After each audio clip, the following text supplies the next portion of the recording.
شيء لا يتغير، ما فيش إلا الله سبحانه وتعالى هو الذي لا ينام ولا يتغير، يغير ولا يتغير. وعشان كده بنقول إن الله لا يجري عليه طارئ الزمان، ما يجريش عليه طارئ الزمان. الله غير متزمن ولا يخضع للزمان لأنه هو اللي خلق الزمان. I made a PowerPoint because it felt like the most effective way to get my point across. Bismillah. Something about this mic makes me want to speak in a British accent. In it? That's annoying. Don't do that. Hello. Welcome back. Ahlan wa sahlan. Marhaba. I'm coming to you guys from a very delirious, very jet-lagged state. I've been on a bit of a health kick lately. Actually, I don't want to say kick because it sounds like I'm not serious. And I'm actually very serious, more serious than I've ever been about my health. And in my pursuit of, I guess, seeking knowledge, I found myself quite frustrated, and it brought up feelings that I've had for a really long time. One, about the wellness world industry in general and how predatory it can feel, and how a lot of it is trend-based. Like one day you're being told that you have to be vegan, and the next you have to be a carnivore. And I am not here to knock either. I'm not a nutritionist. I am not an expert in any way, shape, or form. Please take everything I say with a grain of salt. But if I have to see another wood board with a block of butter and the biggest steak I've ever seen next to raspberries and blueberries and the yolk of an egg touching them, I might lose it. And I'm not even someone who's worried about foods touching. I just think that's insane. But another is how frustrating it can feel when everything you read or watch or learn contradicts the last thing you learned. And it feels like everyone speaks so passionately about their diet as if we all have the same body and react the same way and need the same things. It's just so confusing. Like, why am I thinking about protein this much? And my third and most important critique of the wellness industry is something I've been thinking about for years. So much in wellness culture can be traced back to the Quran and Hadith and has just been rebranded or, something that is seemingly a new discovery. And obviously the last thing I want to do is be judgmental or sound pretentious, because it's such a privilege and a blessing to be born Muslim. And actually it's quite beautiful to see people discover something for the first time and be able to say, hey, that's actually an Islamic teaching. The first thing that comes to mind, not wellness culture. Side note, do you guys remember on TikTok when people were so in awe of the Palestinian people and how resilient they were? And they were asking, how can they be so strong? And everyone was like, they're Muslim and their faith is the strongest thing that they have. And people were like, oh, that's crazy. Let me read the Quran. But the one video specifically that I'm thinking of is this woman who was reading the Quran. And the part she was reading was talking about how Allah covers the day with night, and how when there's day, the night still exists. It's just covered. It was so beautiful to watch her be like, wait, Einstein didn't create the law of relativity, theory of relativity. It doesn't matter because Allah created it, actually. The whole point of sharing that story was just to say that I don't want to come across as being judgmental, or that I feel any type of ownership, or that I think it's a bad thing that people are learning. Oh my gosh, so many disclaimers. You guys, it's great. I love seeing people talk about the benefits of fasting. I think it's beautiful. But I think that in honor of Ramadan coming up, I want to share from an Islamic perspective some of the benefits of very basic, everyday practices and nutrition. Oh my gosh. Do I have to go to the door? I have a book that I bought many, many months ago, and it is called Islamic Medicine, The Key to a Better Life by Yusuf Al-Hajj Ahmed. And I highly, highly recommend getting a copy because I feel like this is a staple book that I'm going to have forever, inshallah. And it goes in depth about so much. Like, I'm just scratching the surface with this video, but this has the benefits, the backstories, the hadith, so much backing it up. Every single time I open this book, I learn something new. It is amazing. I couldn't recommend it enough. I will leave it down in the description box below, inshallah. But that being said, this is where the video was supposed to start. I think it's the mic. I think the mic is making me feel like I have authority.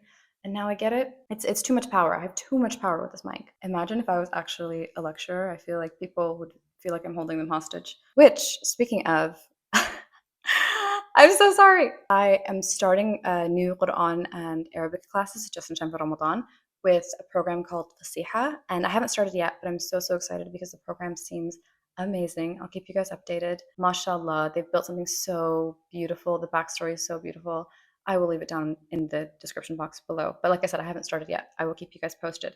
I think the beauty of this book and Islam in general is that I think the day-to-day life of just a regular Muslim and a non-Muslim can be very similar. Aside from the obvious, of course, but a human is a human. We all have needs, we all have habits, we all have foods that we eat and make in different recipes. But day to day, it's not necessarily drastically different. But I think the difference is your intention. And the beauty of intention in everyday mundane things is that it brings us closer to Allah subhanahu wa ta'ala throughout the day, because everything we do can be a form of worship if we do it with intention. So when we think about health, the foods that we put into our body are nourishing us so that we can worship in other ways. And when we exercise, we are taking care of our bodies. And I think there's a big difference between exercising for vanity and exercising for health.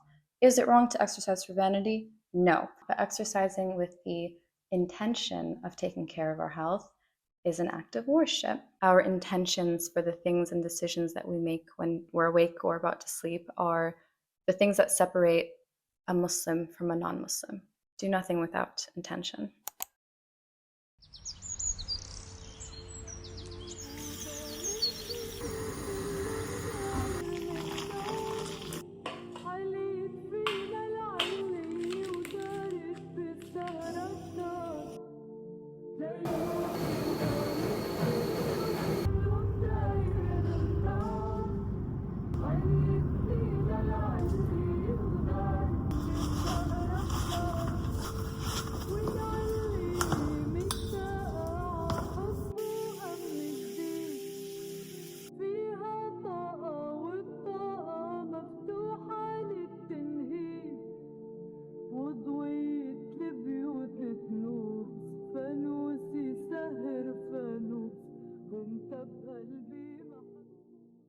I'm going to present to you guys something that I've been working very hard on for the past 20 minutes. I made a PowerPoint because it felt like the most effective way to get my point across. Welcome to class. Today's lesson, Wellness from an Islamic Perspective by me. Ironically enough, I was nervous to write from an Islamic perspective because I feel like somebody's going to get mad at me. Just know that I tried my best to break this down into very simple second grade form, 2 parts, foods and habits that are either mentioned or encouraged. Now that we have that disclaimer, I don't like disclaimers. One day I'm going to stop giving them. I said what I said. Okay, dedicated to women mostly, because I feel like that is obviously the most relevant. I try to cater the points and benefits of things specifically to women. Also, as I was making this, I realized how simple and powerful some of these things are, and it's just in the back of my mind. So let this be a reminder to myself, first and foremost, and to everyone.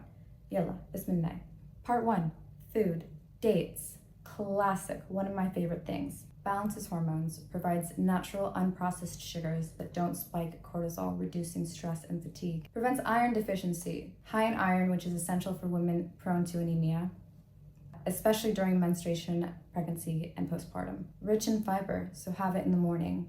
Prevents constipation and supports gut health. One of my favorite breakfasts that I cannot stop eating, literally, I have it every single day, is an omelet with dates. I'm trying to avoid sugary breakfasts, but the savory and sweetness of a date omelet satisfies every single craving that I have. High in potassium and magnesium, strengthens the heart and muscles, eases labor and postpartum recovery. Mentioned in the Quran as the food Maryam alayhi salam ate during childbirth, which makes sense as to why they tell pregnant women to eat dates. Asal, honey, reduces PMS symptoms, helps with bloating, mood swings, and cramps, supports gut health, a natural prebiotic that nourishes good bacteria for better digestion, promotes restful sleep, helps regulate blood sugar and prevent nighttime cortisol spikes, powerful antibacterial and antifungal, helps heal wounds and skin. Flaxseed, supports hormone balance, helps regulate periods and reduce menstrual pain, strengthens hair and prevents thinning, rich in nutrients that nourish the scalp, great for postpartum hair loss. Eases bloating and inflammation, helps with digestion and gut health,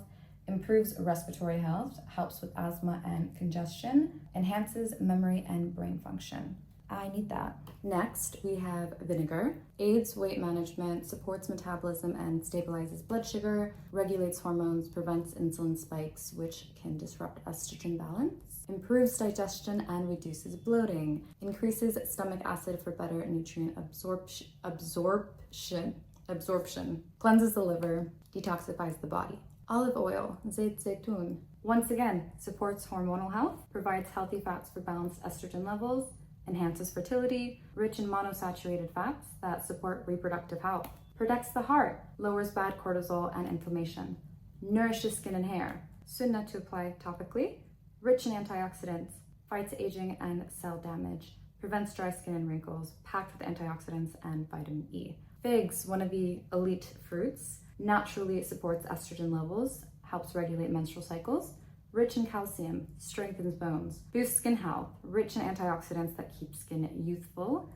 aids digestion, high in fiber to prevent bloating and constipation. Melons, over 90% water, rehydrates and replenishes electrolytes, supports kidney health, hydrates the body, helps reduce water retention and puffiness, promotes skin elasticity, rich in vitamin C. Next, pomegranate, again, elite fruit, improves circulation and libido, supports heart and reproductive health, regulates hormones, contains natural phytoestrogens that balance estrogen, contain natural probiotics, aids gut health, boosts skin glow, rich in antioxidants for anti-aging. Next, ginger, fights cold and flu, strengthens immunity, relieves menstrual cramps, natural painkiller for period discomfort, boosts metabolism, supports weight management, improves digestion, reduces bloating and nausea. Next, bananas, rich in potassium, helps reduce bloating and water retention, eases period cramps, magnesium relaxes muscles, boosts energy, good for pre-workout or sahur.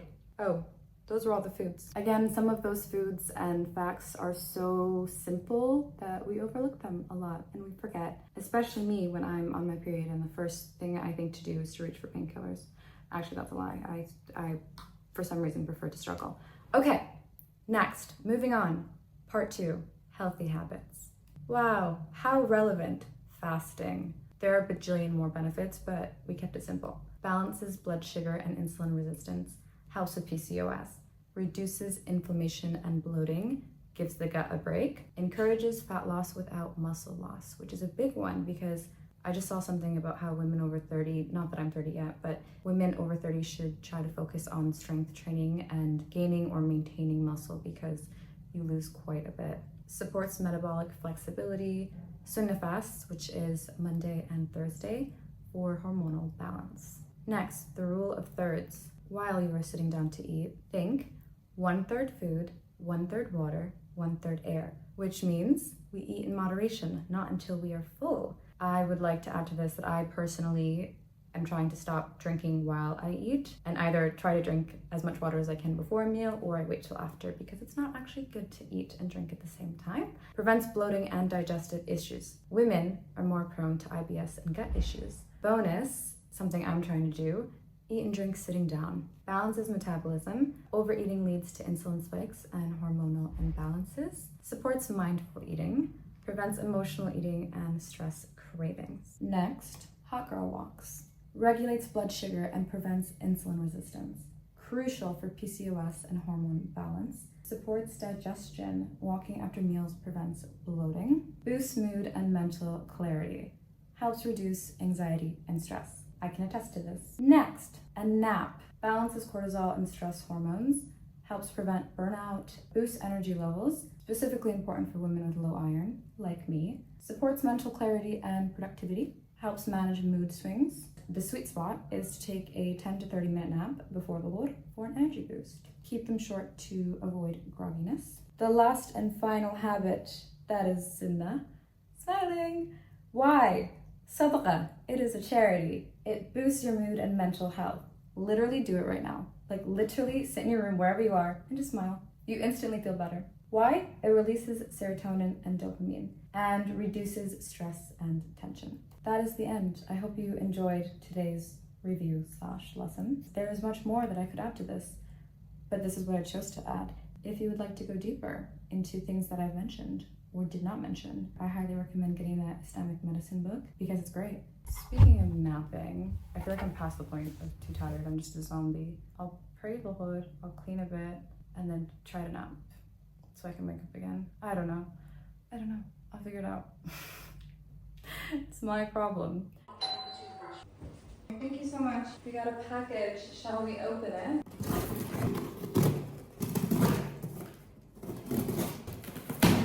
These are so cute. They're like that barrel leg style. Is that what it's called? Horseshoe jean. Horseshoe jean. I really want to try them on. Oh, she sent me another one. Look at these. These look so big.